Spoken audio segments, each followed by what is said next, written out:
Hi everyone, good morning. আজকের মর্নিংটা আমার অনেকটা সকাল সকাল হয়েছে, যেহেতু আজ হচ্ছে লোকনাথ পুজো আর আমার বাবার বাড়িতে কিন্তু লোকনাথ পুজো হয়। তো আর এই সুন্দর দিনটাতে ফুল দিয়ে আজকের ব্লগটা শুরু করলাম। তো বাবা দেখো অনেক ফুল তুলে নিয়ে এসেছে ভোরবেলায় গিয়ে।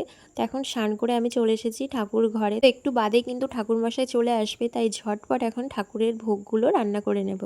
এদিকে দেখো বসে পড়েছি। এখানে মা রান্না করছিল সুজি আর আমি করছিলাম খিচুড়ি, আর সাথে কিন্তু 5 রকমের ভাজা।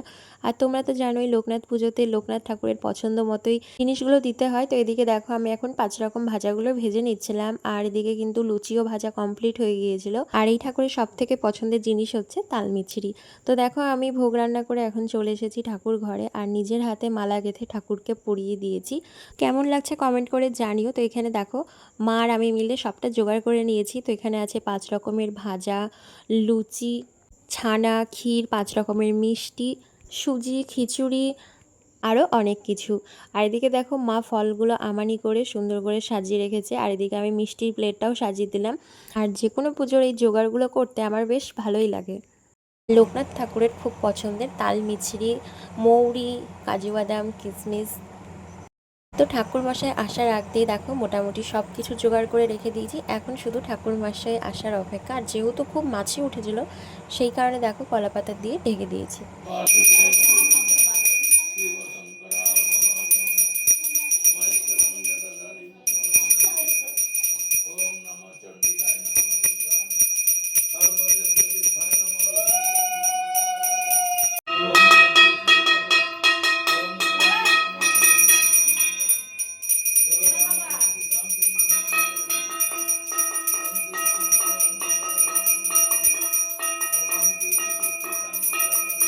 এই দেখো সকাল থেকে কাজ করে করে আমার পুরো নাজেহাল অবস্থা।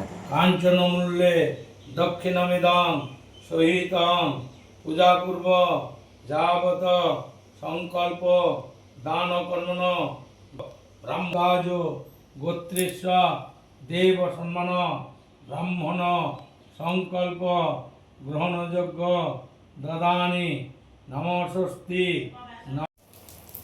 ওম ওম সর্বাশান্তি গুণাতস্ম ভবম শান্তি। যোগ্য ভালো।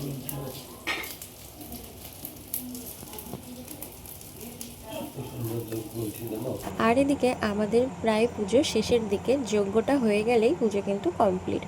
আর এই যজ্ঞের ঘি মধুর গন্ধটা না আমার বেশ ভালোই লাগে। তোমাদের কেমন লাগে জানিও। তো ফাইনালি আমাদের দেখো পুজো কমপ্লিট। এখন হচ্ছে প্রসাদ খাওয়ার পালা। তো চলো ঝটপট একটু প্রসাদ খেয়ে নিই। তো দেখো প্রসাদ খেয়ে এখন চলে এসেছি ছাদে। তো তো এখন রান্না হবে 5 তরকারি, খিচুড়ি, বাড়িতে যারা যারা এসেছে আর কয়েকজনের নিমন্ত্রণ আছে তো তাদের জন্যই। আর এদিকে দেখো খিচুড়ি বসিয়ে দিয়েছি। তো পাশের বাড়ির একটা দিদি আর আমি মিলে খিচুড়ি আর তরকারি রান্না করব। আর জানো তো পুজো উপলক্ষে আমার এক মাসি, আমার মামা বাড়ি থেকে দাদু, তো সবাই এসেছে। তো এতটাই কাজের চাপ পড়ে গিয়েছে যে যেই কারণে আমি সেভাবে ভিডিওই করতে পারিনি। তো দেখো এখানে রাত্রিবেলায় খাওয়ার জন্য এখানে একটু খাওয়ার ব্যবস্থা করা হয়েছে। আর বাড়িতে কোনো ছোট বা বড় কোনো অনুষ্ঠান করলে কাজের কিন্তু শেষ থাকে না। তো এরপরে না আমি আর সেরকম ব্লগ করতে পারিনি। খিচুড়ি তরকারি এসবগুলো করতে করতে আর লোকজনদের খাওয়াতে ব্যস্ত হয়ে পড়েছিলাম। তো এখন বাজে রাত্রি 12টার, আমি দেখো বসে পড়েছি খিচুড়ি প্রসাদ খেতে। আর এদিকে কিন্তু আমার বরমশাইও চলে এসেছে। আর ঠাকুরের এই খিচুড়ি প্রসাদ খেতে কি বলবো, দারুণ লাগে। আর রান্নাটাও কিন্তু বেশ ভালোই হয়েছিল। তো এদিকে দেখো আমার বরমশাই এখন খাচ্ছে। তো এখানে আমি, দাদা আর বরমশাই মিলে খেতে বসে পড়েছিলাম। আর পাশে কিন্তু মামা মামি ছিল। তো যেহেতু ওরা ক্যামেরার সামনে আসবে না, তাই ওদের সাথে একটু বকবক করছিলাম, ক্যামেরায় নিতে পারছিলাম না। তো হাই এভরিওয়ান, গুড মর্নিং। এটা হচ্ছে পরের দিনের ব্লগ। তো দেখো সকালবেলায় একটু খিচুড়ি নিয়ে বসে পড়েছি, যেহেতু খিচুড়ি একটু বেঁচে গিয়েছিল। তো বাসি খিচুড়ি খেতে আমার তো ভালোই লাগে, আর সেটা হচ্ছে ঠাকুরের ভোগ প্রসাদ বলে কথা। তো চলো এখন খেয়ে নিই। আর পুজো উপলক্ষে দেখো যাদের নিমন্ত্রণ ছিল তারা আবার দেখো একই কাণ্ড করেছে, সাথে শাড়ি নিয়ে এসেছে। তো এসবের কোনো দরকারই ছিল না, কিন্তু যেহেতু ভালোবেসে নিয়ে এসেছে তাদেরকে তো আর ফিরিয়ে দেওয়া যায় না।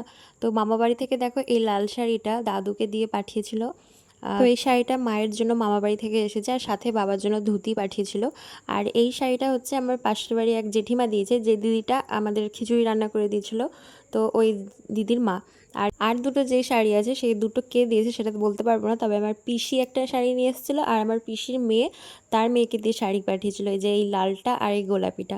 তো দুটোর মধ্যে কে কোনটা কিনেছে জানি না, তো একটা দিদি বাড়ি থেকে এসেছিলো আর একটা হচ্ছে পিসি বাড়ি থেকে এসেছিলো। তো সব কটার ছাপা শাড়িরই ছাপাগুলো বেশ সুন্দর। তো তোমাদের কেমন লাগলো শাড়িগুলো অবশ্যই কমেন্ট করে জানিও। আর এই শাড়িগুলোর মাঝ থেকে আমাকে কিন্তু এই লাল কালো বাটিবিন ছাপা শাড়িটা কিন্তু মা দিয়েছে, আর ক্যাটলগটাও দেখো বেশ ভালোই লাগছে। শাড়ি খুব একটা পরা হয় না, কিন্তু এরকম নতুন শাড়ি নিতে বেশ ভালোই লাগে। তো ক্যাটলগটা তোমাদেরকে দেখিয়ে দিলাম, কেমন লাগছে জানিও। তো এদিকে দেখো আমি কিন্তু রেডি হয়ে গিয়েছি, এখন চলে যাব শ্বশুর বাড়ি, যেহেতু আজকে না সন্ধ্যাবেলা আছে আমার একটা নিমন্ত্রণ।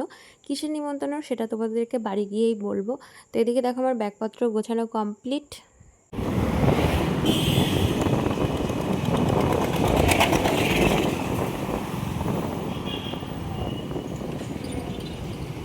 এদিকে আমরা বহরমপুর বাস স্ট্যান্ডে এসে ধরে নিয়েছি টোটো, আর এখন যাচ্ছি আমরা হচ্ছে বহরমপুর স্টেশনে। আর যেহেতু